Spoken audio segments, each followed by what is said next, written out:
good debt versus bad debt? Yes.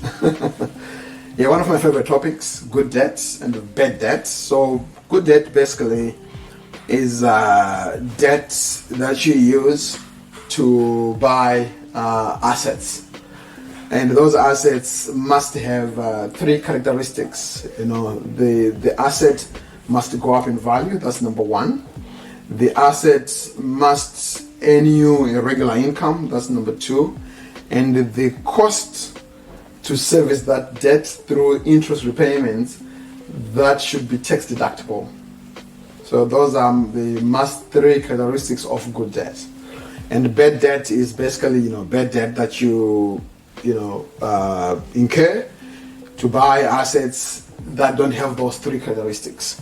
For example, going into a car yard, buying a brand new car on debt. So that's bad debt, because when you say on debt, that's like your payments on that car. Yeah, so you go in a car yard with a brand new car, you don't have any savings for that, and you basically get, you know, $100,000, $150,000 debt, sometimes even less or more, it doesn't matter, and then paying off that car, you know, over say 5 years or 7 years. So that is bad debt. Or another example could be wrecking a credit card to go on holiday, or, you know, going on a credit card to buy designer clothes, you know, to do such kind of spending. Okay, so good debt. Let's go there.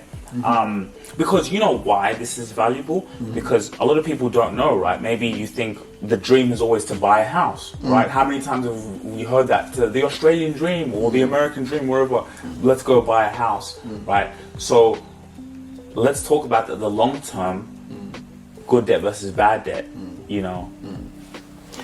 Look, I always, every time I present to my clients, I always pose this question. I say, now that I've explained to you the difference between good debt and bad debt, do you think the mortgage on the house that you live in is good debt? You know, and they will look at the three characteristics. You know, again, I'll repeat those three characteristics.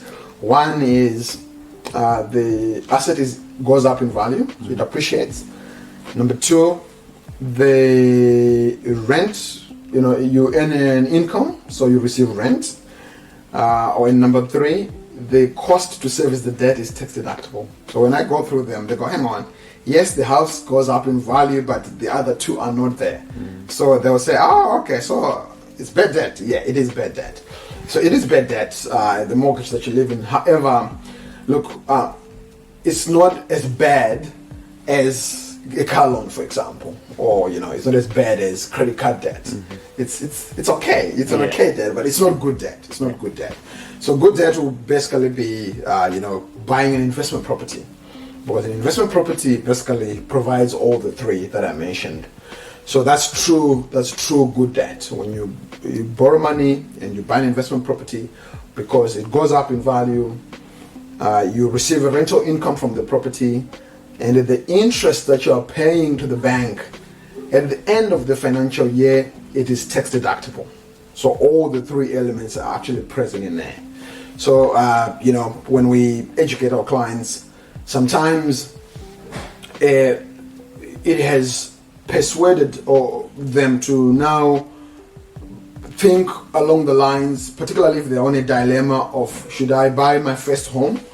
They might actually end up knowing, probably that's not a good idea. Probably let's buy a number of investment properties first to build a portfolio, and then we can actually buy a property maybe later on. So that has actually clarified that and made them to really rethink that. Hey guys, I hope you're enjoying this video. Please feel free to subscribe to your Wealth Mentor Club 50. The link is below. It's a free subscription where you can come and join like-minded people. Also, please subscribe to our YouTube channel, Your Wealth Mentor TV. The link is below as well. See you soon. Wow. Okay. So, what can we go through that process of now buying an investment property? What should some people look out for when buying an investment property? So, if you're a first-time buyer, you definitely will need a deposit to put down so that you can borrow the rest from the bank. So it's quite important to have a little bit of some savings To those that probably can have some helpers, say mom and dad, they've got equity, they can actually be guarantors on your loan, and then you can go into the property market faster. I've helped some young individuals getting into the property market early, where they don't have the deposit saved up yet, but mom and dad can help through their equity, and then they become the guarantors on that. So that can work as well. So those are some of the. What was the question again? Like what are some good things? What to look for in getting your first investment property? Yeah, so deposit is number one, but also I think after you've saved up, it's now important for you to know which market to buy in. So if you are a seasoned, let's say you own a property and you've got some equity in that, you can actually use your equity to buy an investment property. But the biggest challenge in the whole process is to know which is a good market for you to buy in. And this is what we go through our clients, to give them the education, to work through with them on what are good opportunities for them to invest, because buying in a good market can actually be a difference between that property doubling every 12 years or being the same value in the next 20 years. So if you're a property investor, you want your property to grow, right? So we have got the tools, we've got the research, we have got the expertise, and we've got a team that can actually assist you to buy good investments that grow in good property markets around the country. I think that's very valuable, and we can even go back to like maybe even younger people, that you can get into this game, and like you just said, something of like using the equity of, let's say, of your parents. Can you explain for maybe the people who don't know what you mean by equity?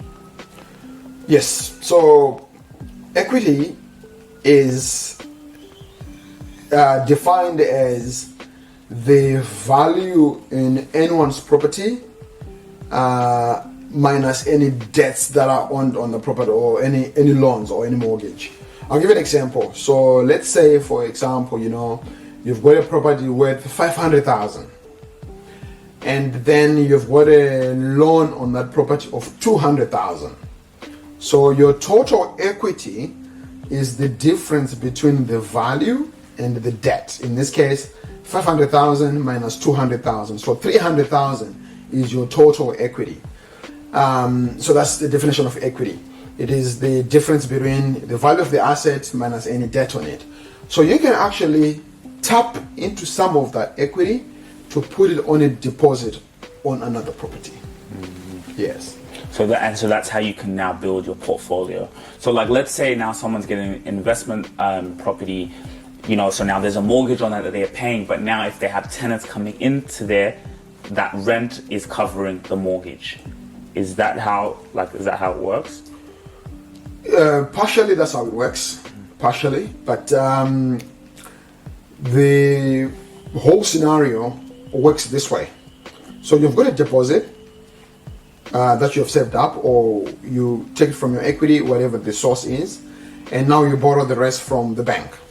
And now you want to hold that property for the long term, so that maybe every 3 years or 4 years or whatever the time can be, you're adding onto your portfolio.